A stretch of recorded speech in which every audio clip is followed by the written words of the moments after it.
Hello friends, welcome back. അപ്പോൾ ഇന്ന് നമുക്കൊരു നെക്ക് ഡിസൈൻ ചെയ്യാം.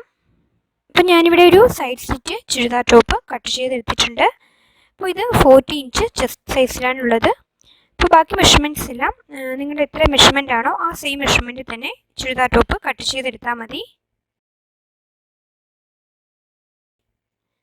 അപ്പോൾ ഇനി ഈ ഡിസൈന് വേണ്ടി സെയിം ഫാബ്രിക് കട്ട് ചെയ്തെടുത്തിട്ടുണ്ട്. അപ്പോൾ ഈ ഫാബ്രിക് ഒറ്റ പീസ് കിട്ടാഞ്ഞിട്ട് ഞാനിത് സ്റ്റിച്ച് ചെയ്തെടുത്തിട്ടുള്ളതാണ്. 2-3 പീസ് സ്റ്റിച്ച് ചെയ്തെടുത്തിട്ടുള്ളതാണ്. അപ്പോൾ ഇതിൻ്റെ വീതി 12 ഇഞ്ചാണ് എടുത്തിട്ടുള്ളത്. ഇറക്കം എടുത്തിട്ടുള്ളത് 14 ഇഞ്ചാണ്. അപ്പോൾ ഇനി നമുക്ക് ഷോൾഡറിൽ നിന്നും, അതായത് ആം ഹോളിൻ്റെ ഭാഗത്തു നിന്നും 1 ഇഞ്ച് നമുക്ക് സ്ലീവ് ജോയിൻ ചെയ്യുന്നതിന് വേണ്ടി മാർക്ക് ചെയ്യാം. അപ്പോൾ 2 സൈഡിലും മാർക്ക് ചെയ്തെടുക്കുന്നുണ്ട്.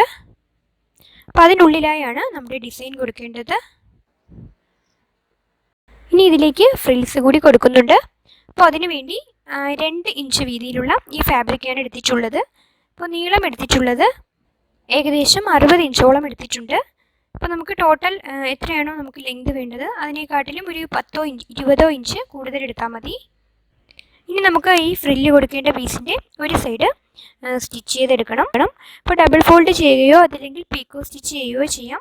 അപ്പോൾ ഞാനിവിടെ പീക്കോയാണ് ചെയ്യുന്നത്. ഇപ്പോൾ ഇതിന് മുന്നേയുള്ള വീഡിയോസിലൊക്കെ പീക്കോ ചെയ്യുന്നത് കാണിച്ചിട്ടുണ്ട് കേട്ടോ. അപ്പോൾ അതുകൊണ്ടാണ് പിന്നെയും കാണിക്കാത്തത്. അപ്പോൾ എല്ലാ മെഷീനിലും നമുക്ക് പീക്കോ ചെയ്യാൻ പറ്റുന്നതാണ്. ഇനി നമുക്ക് അടുത്ത സൈഡ് ലോങ് സ്റ്റിച്ച് ഇട്ടെടുക്കണം. അതിനുശേഷം നമുക്കത് ഇതുപോലെ ത്രെഡ് വലിച്ച ശേഷം ചെറിയ ചെറിയ ഗ്യാദേഴ്സ് കൂടി ഇട്ട് കൊടുക്കാം. ഇനി നമുക്ക് ആദ്യം ഈ ഫ്രില്ല് ജോയിൻ ചെയ്യാം.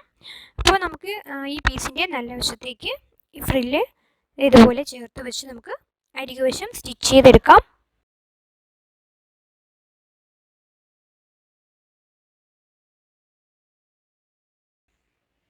അപ്പം ഞാൻ ഈ 3 സൈഡും ഫ്രില്ല് ജോയിൻ ചെയ്തെടുത്തിട്ടുണ്ട്. ഇനി ഇതാണ് നമുക്ക് മെയിൻ ക്ലോത്തിലേക്ക് വെച്ച് സ്റ്റിച്ച് ചെയ്തെടുക്കേണ്ടത്.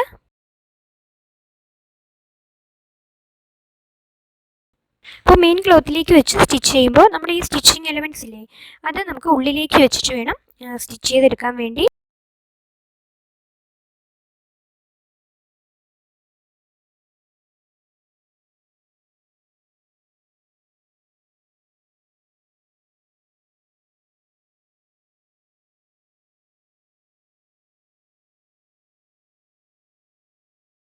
അപ്പോൾ ഇത്രയേ ഉള്ളൂ, വളരെ സിമ്പിളാണ്. അപ്പോൾ നമുക്ക് നല്ലൊരു ഭംഗിയുള്ളൊരു കുർത്തി നമുക്ക് കിട്ടിയിട്ടുണ്ട്. അപ്പോൾ ഇതിൻ്റെ ഫൈനൽ ലുക്ക് കാണിക്കാം. അപ്പോൾ ബാക്കി സ്റ്റിച്ചിങ് എല്ലാം നമ്മുടെ നോർമൽ സ്റ്റിച്ച് ചെയ്യുന്ന അതേ രീതിയിൽ തന്നെയാണ്.